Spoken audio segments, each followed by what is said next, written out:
안녕하세요. 공지영 전도사입니다. 오늘 강의의 제목은 매일의 여정, 굳은 마음에서 부드러운 마음으로입니다. 그럼 오늘의 강의 시작하겠습니다. 우리 삶에 끊임없이 필요한 변화에 대해 말하고자 합니다. 굳은 마음에서 부드러운 마음으로 바뀌는 변화입니다.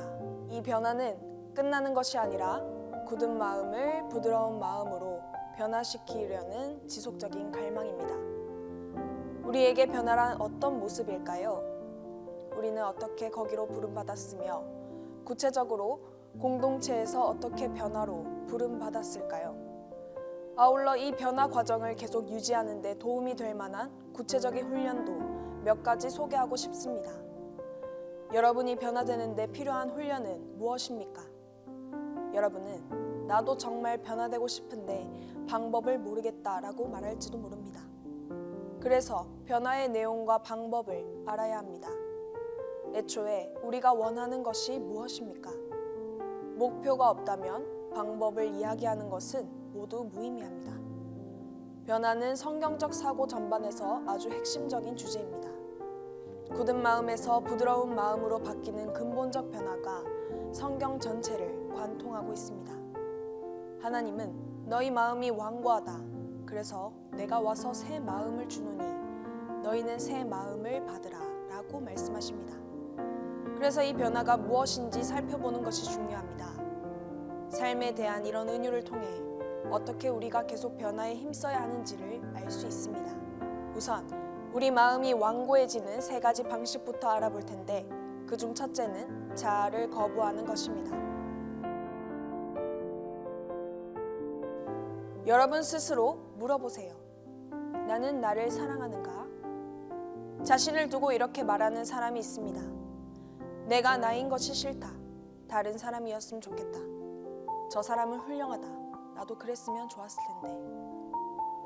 때로 알고 보면 사람들이 여러분들을 좋아하는데도 여러분 자신은 좋아하지 않습니다. 이것은 큰 문제입니다.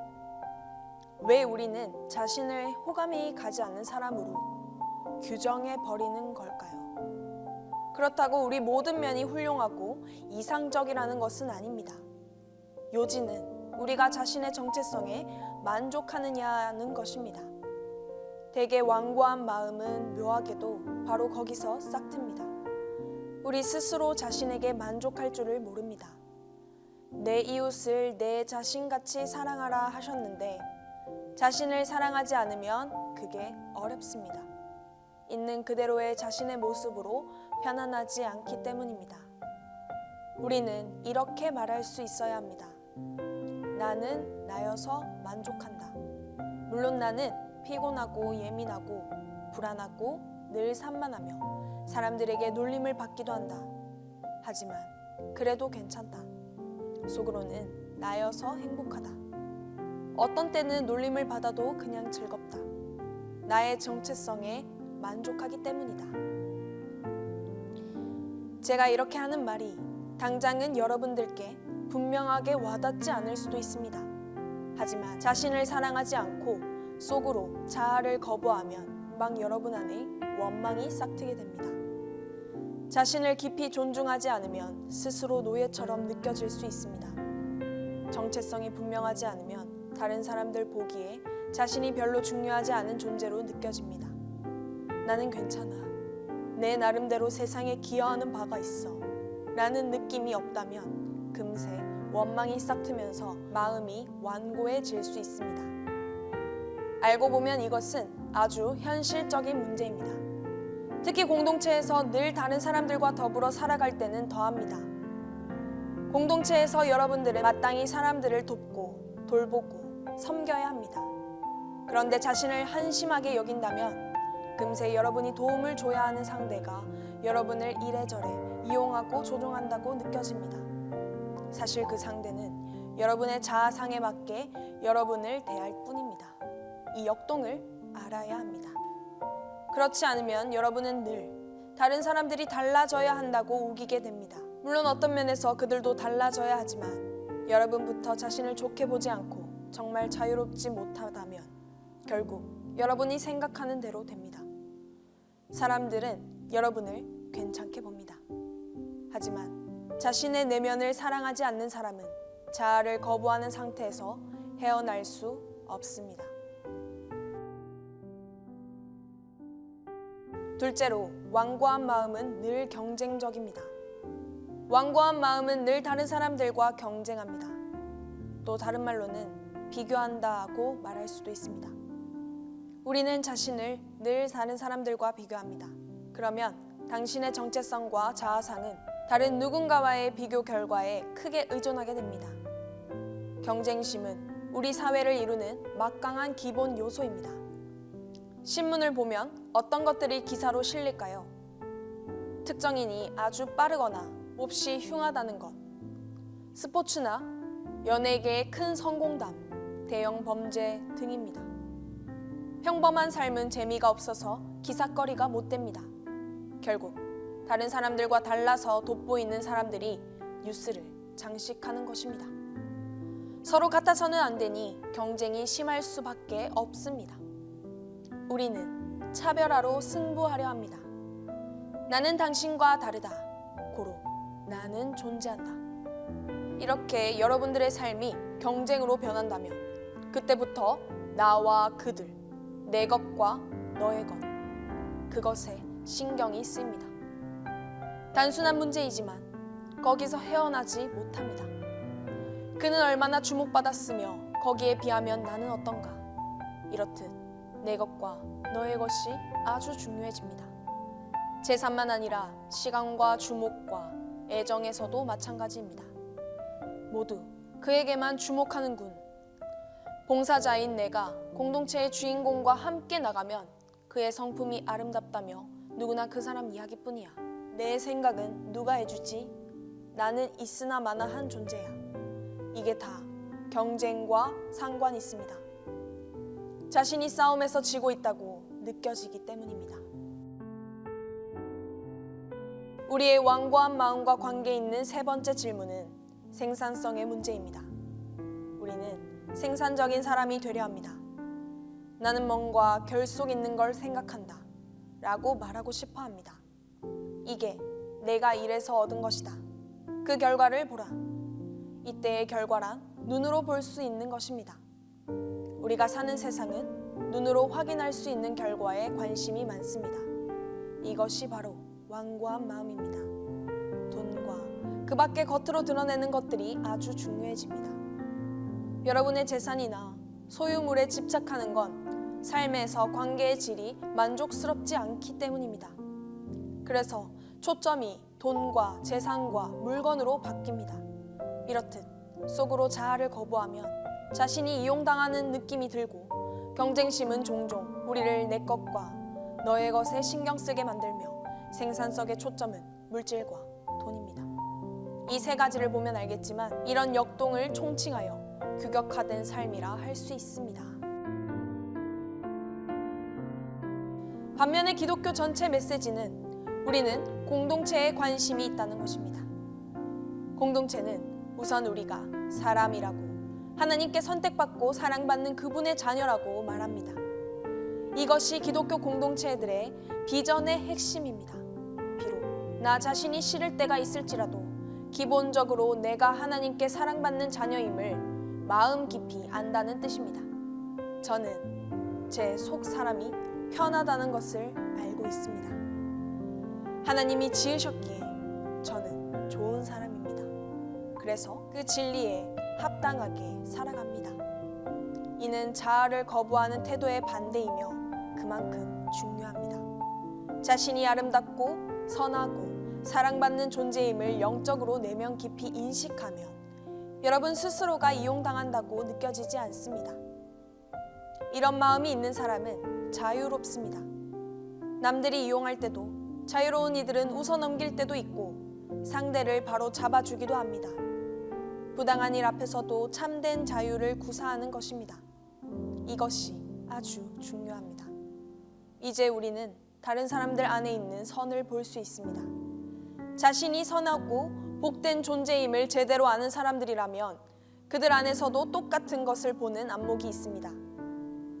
그리고 그 선을 불러내 줍니다.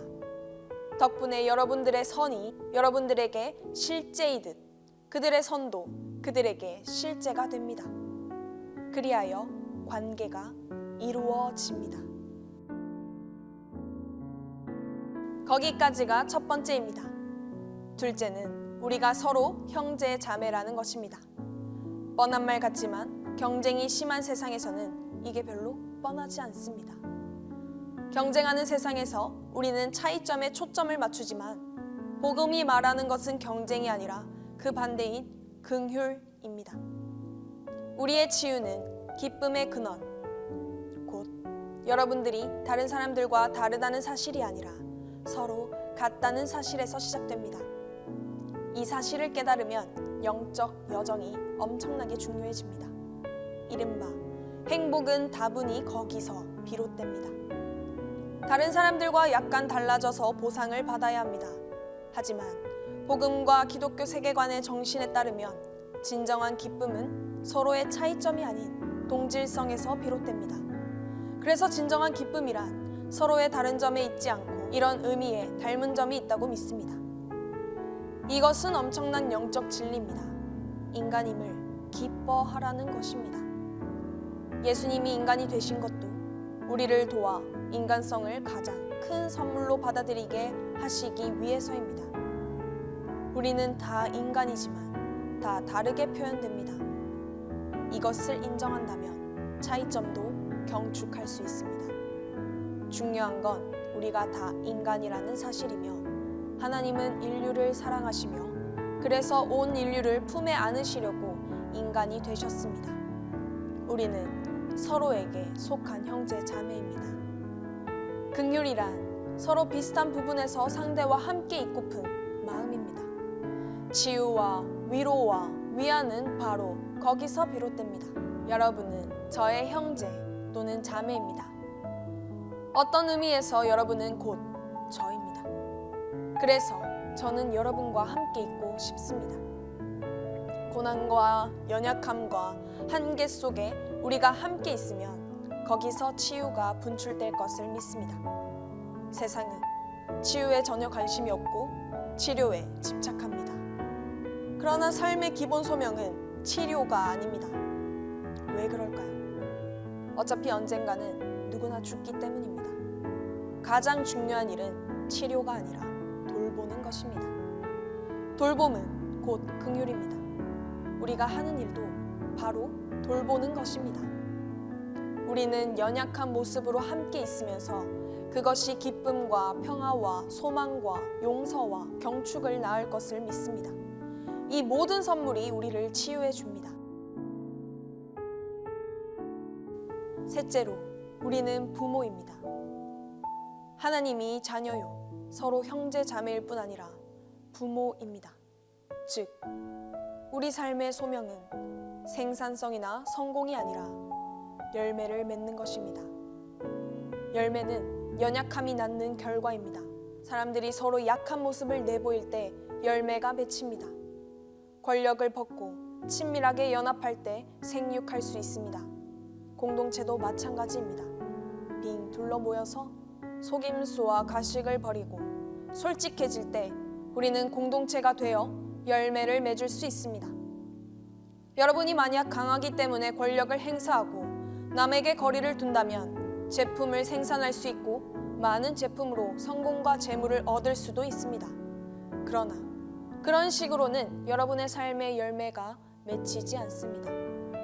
삶이 풍성해지려면 약해져서 치부까지 드러내야 합니다. 기독교 공동체가 바라는 것도 대단한 성공이 아니라 풍성한 열매입니다.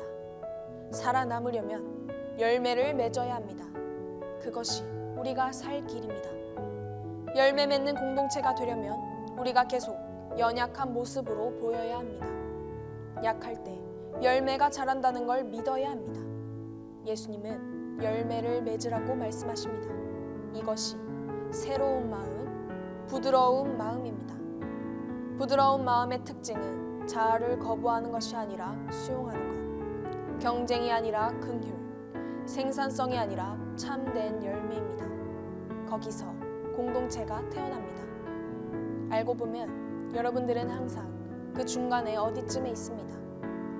여러분이 처한 곳은 완벽한 공동체도 아니고 그냥 기관도 아닙니다. 이 문제로 씨름하는 공동체를 많이 보았습니다. 우리는 더 온전한 공동체가 되기를 원합니다. 그렇다면 우리는 계속 자아를 수용하고 긍휼을 베풀며 열매를 맺고 있는 이것을 생각해 보아야 합니다. 무엇보다 중요한 것은 개인과 공동체가 하나님께 주목하면 그분은 내가 너를 사랑한다 라고 말씀해 주십니다. 순간에 주목하면 여러분의 식사 시간과 대화와 공동체 생활 속에 하나님이 함께 계심을 깨달을 수 있습니다. 가난한 사람에게 주목하면 하나님이 늘 복을 주십니다. 그럴 때 여러분 안에 그분이 아이로 태어나시고 여러분은 준비된 마음으로 그 어린아이를 영접합니다. 순간에 주목하면 여러분도 모르는 사이에 하나님이 여러분 곁에 오셔서 이렇게 말씀하십니다. 내가 너와 함께 있다. 나 스스로 아주 작아졌다. 그러니 너는 두려워하거나 염려하거나 불안해할 필요가 없다. 이상 강의를 마칩니다. 강의를 마치고 난 뒤 기도 시간이 있습니다. 강의를 한 번 더 되돌아보고 기도를 통해 하나님께 내가 느낀 것을 고백하는 시간이 되시길 바랍니다. 이 강의는 유튜브와 교회 홈페이지에서 보실 수 있습니다. 그리고 오늘이 헨리 나우엔의 공동체의 마지막 강의였습니다. 그동안 공동체에 대해 관심을 가지고 많은 공부하셨기를 바랍니다. 감사합니다.